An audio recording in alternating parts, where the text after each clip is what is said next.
Continuing coverage tonight on Hurricane Melissa, one of the most powerful hurricanes to ever make landfall in the Caribbean. The storm downgraded to a Category 1 but hit Jamaica as a Category 5 and Cuba as a Category 3 hurricane. CBS News reports at least 24 people have died and thousands are now in shelters. Video from this morning shows the first time Jamaicans got to go outside and see the extent of the damage. You can see flooding with massive storms, also stripping buildings to the studs and covering roads in mud. And many people vacationing in Jamaica were left stranded on the island, forced to ride out the hurricane.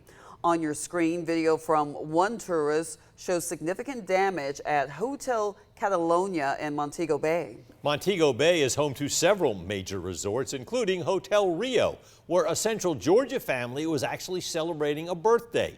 Today, Jasmine Lee spoke with that family who lived through the chaos and are now just hoping to make it back home. It was horrific to see how the roads were just washed out. What was supposed to be a birthday getaway for Demetra Alexander's cousin, Tanya Mathis, turned into a week-long nightmare.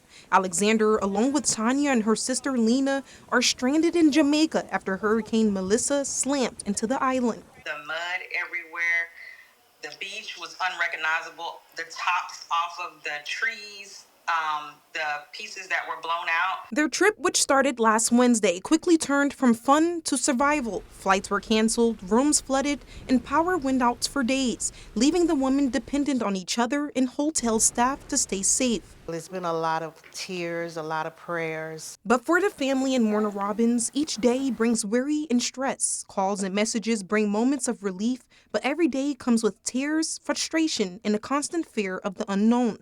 Demetra's mother, Ambry Mathis, says she's relieved they're safe, but wishes she could do more. I was very concerned and very worried, and the relief is immense to know that they made it through the storm. While the women are safe now, Delta now says the earliest flight out of Montego Bay is November 2nd.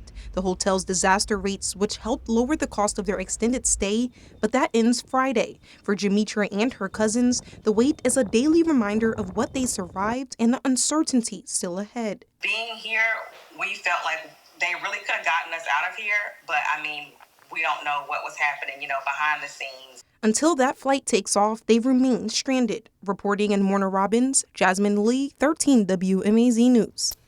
Their families back home say they're grateful for every update, but for now they're still left waiting and hoping they were able to catch a flight home soon.